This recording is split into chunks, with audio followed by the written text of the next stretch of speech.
apa kabar? Senang sekali Halo Indonesia bisa menyapa Anda di rumah hari ini. Ya, serangkaian informasi terkini dan inspiratif akan kami hadirkan selama 1 jam ke depan. Antara lain, fasilitas kursi penumpang di Stasiun Manggarai.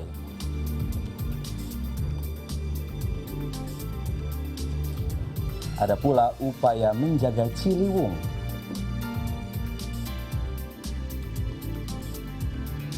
Ya, selain itu hari ini Halo Indonesia akan membahas tentang normalisasi Kali Ciliwung, selengkapnya dalam segmen Bincang.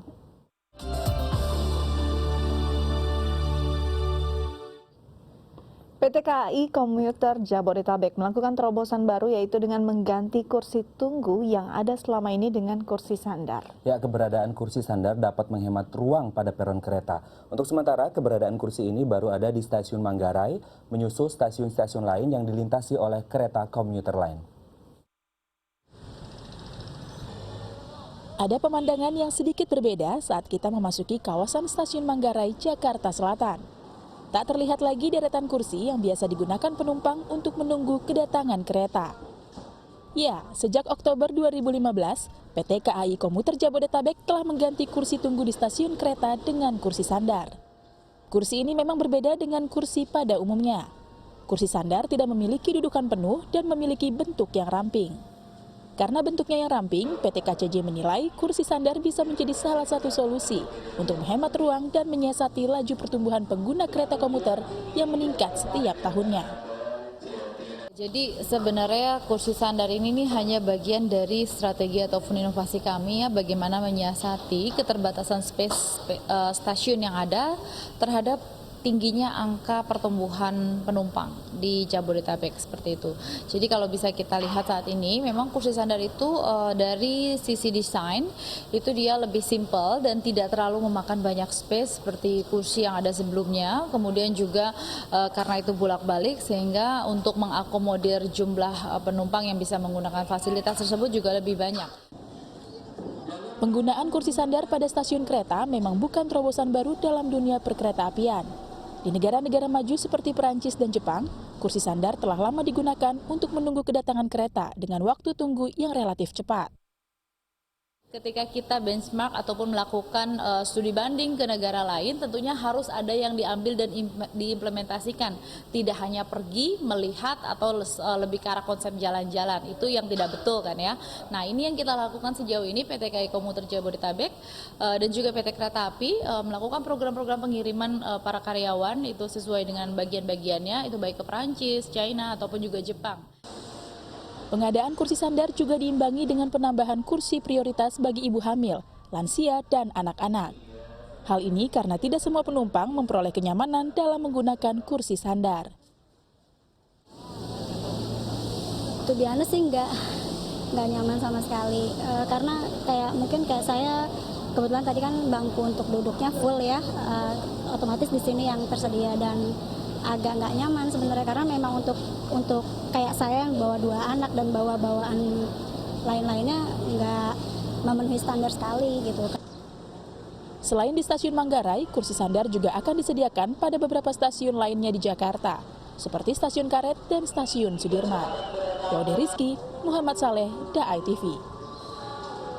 Pengadaan kursi sandar di beberapa stasiun yang dilalui komuter lain merupakan bentuk antisipasi dalam menangani lonjakan penumpang komuter yang tak sebanding dengan pembangunan infrastruktur stasiun. Ya, berbagai tanggapan dari penumpang pun bermunculan terkait dengan pengadaan kursi sandar ini. Ya, waktu pertama saya lihat saya juga kaget kenapa jadi tempat menunggu keretanya seperti ini tempatnya.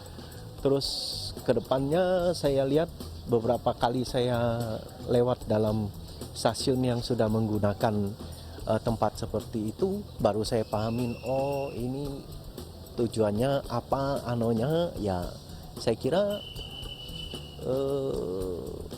ini satu inovasi yang cukup baik menurut saya ya. Waktu pertama lihat saya pikir ini pagar. Tapi ternyata dimanfaatkan untuk duduk atau untuk bersandar, mungkin fungsinya seperti itu. Tadinya pikir ini apa buat taruh koran gitu kan ya, lama-lama kok bangkunya nggak ada, adanya tempat yang sebagian tuh yang buat katanya buat orang tua itu kan ya. yang memang sering berdiri, di mana-mana aktivitas saya juga berdiri, mungkin nggak ada masalah. Hanya yang saya pikirkan bagi anak-anak ini menjadi kendala yang luar biasa. Kalau dianggap sebagai kursi tentu nggak nyaman. Tapi kalau dianggap untuk tempat senderan ya cukup nyaman. Jadi fungsinya bukan untuk kursi gitu ya. Kenyamanan ini kita habis dari kereta kalau berdiri ya turun juga cari tempat berdiri lah gitu kalau nggak ada tempat duduknya. Nggak kebagian lah kitanya, terlalu banyak orang. Ini untuk efektivitas ruang atau apa ya kita juga nggak tahu. Yang jelas setidak-tidaknya ini sudah bisa mengurangi penumpang untuk bermalas-malasan di dalam stasiun kereta lah, itu minimal. Ya untuk ruang gerak mungkin bisa lebih banyak untuk ruang gerak orang ya. Karena cuma sedikit berdiri atau sedikit duduk. Enggak, kalau ini kan nggak bisa duduk, Bu. Kalau orang yang kependekan nyender doang nggak bisa duduk. Ketinggian buat orang yang pendek. Iya, bagusan. Iya, bagusan yang duduk berjejer. Saat ini saya lihat luar biasa lonjakannya ya dari sisi kebersihan, dari sisi keamanan. Ya ini sudah, saya pribadi sebagai warga Jakarta sudah bisa membanggakan khusus untuk tempat menunggu di dalam stasiun. Saya pikir tergantung user, kalau itu mungkin manula ataupun kita yang masih dewasa bisa dikombinasi lah. Mungkin yang untuk duduk beda dengan yang untuk nunggu yang cukup lama, atau kalau gini mungkin jarak tunggunya kita harapkan lebih pendek ya, sehingga tidak duduk yang enak. Kalau mungkin duduk yang enak bukan di stasiun tempatnya. Ya bisa kayak luar negeri lah, bikin bangku berjejer gitu yang rapi gitu yang tunggu gitu. Seperti di Singapura apa di Hong Kong gitu. Kamu nggak nambah lagi kursi? Kalau bisa sih kursi duduk aja, yang deret, yang berjejer kayak di metro gitu loh. Iya, posisi duduk atau berdiri yang tidak sempurna ternyata dapat mengakibatkan perubahan pada postur tubuh, bahkan rawan terkena radang sendi. Nah, seperti apa sebenarnya posisi duduk atau berdiri yang benar menurut medis? Simak penjelasan berikut ini. Bentuk kursi sandar yang ramping dan tidak memiliki dudukan penuh mengharuskan para pengguna kereta komuter menumpuk tubuh mereka pada kedua lutut. Namun, posisi bersandar ini ternyata dapat mengakibatkan pengaruh buruk pada postur tubuh. Hal ini dituturkan oleh Dr. Veronica Halim, spesialis rehabilitasi medik Rumah Sakit Pelni Petamburan, Jakarta. Menurutnya, posisi bersandar yang menumpu berat badan pada lutut akan mengakibatkan gangguan pada persendian jika dilakukan dalam waktu yang cukup lama. Oke, kalau kita lihat tadi yang pertama sih dari bangku yang disediakan itu ya. Jadi dia hanya memberikan supportnya hanya pada paha sama di daerah pinggang. Nah di daerah pinggang itu penekanannya hanya di daerah yang sangat kecil. Jadi dia tidak mensupport sampai ke semua pinggangnya pun tidak disupport gitu. Dan pahanya juga hanya sangat kecil. Penekanan di sana sangat besar di daerah paha dan pinggang itu. Jadi yang pertama, yang pasti dia bisa menekan ke ototnya penekannya terlalu banyak di daerah yang kecil. Itu bisa menyebabkan rasa sakit pada otot. Bila terlalu lama duduk di situ, bisa menyebabkan otot menjadi terlalu kaku.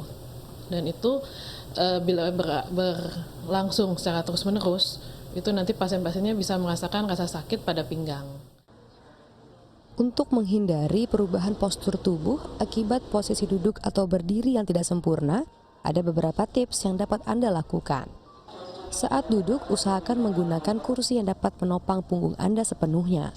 Hal ini untuk menjaga agar kondisi tubuh tetap tegak dan mencegah kebungkukan. Selain itu, bentuk kursi dengan sandaran penuh juga dapat mencegah rasa pegal akibat duduk terlalu lama. Jika dalam posisi berdiri, usahakan kedua kaki membuka selebar bahu untuk menjaga keseimbangan tubuh. Posisi berdiri tersebut juga mencegah rusaknya persendian yang dapat mengakibatkan osteoartritis atau penyakit sendi degeneratif.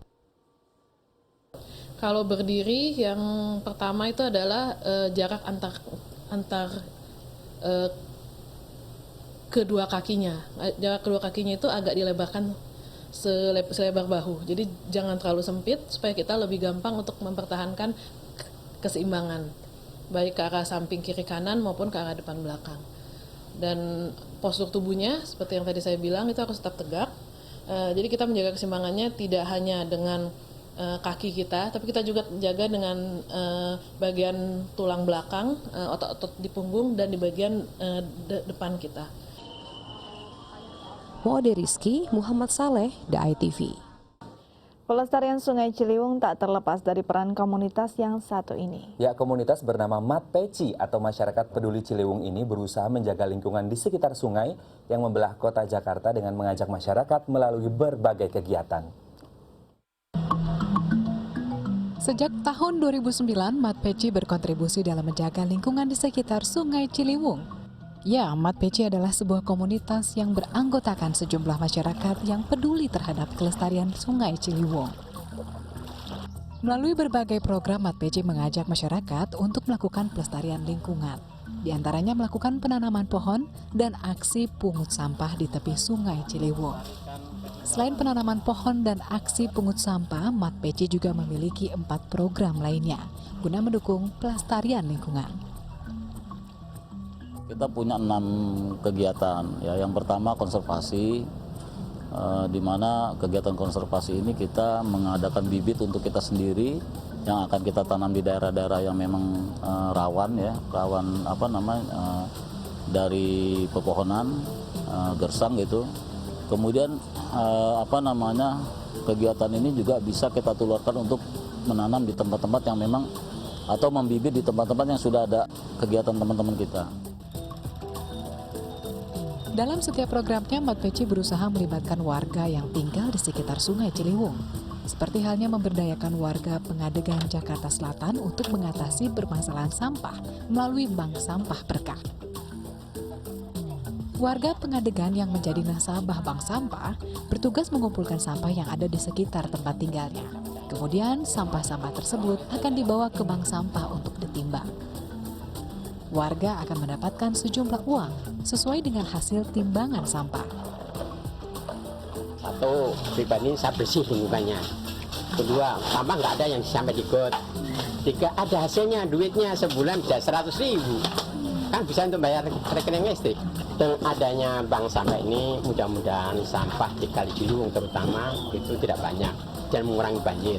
Di samping itu, kalau bisa warga kita, terutama di Kelurahan Pengadegan ini, peduli dengan masalah bank sampah ini, peduli dengan lingkungan yang bersih. Melalui program Bank Sampah, masyarakat sekitar Ciliwung kini bisa mendapatkan tambahan penghasilan, sekaligus berpartisipasi dalam merawat kelestarian Sungai Ciliwung. Tim Liputan, The ITV. Ya, selanjutnya kita akan membahas tentang manfaat dari normalisasi Sungai Ciliwung, namun setelah jeda berikut. Tetap bersama kami di Halo Indonesia.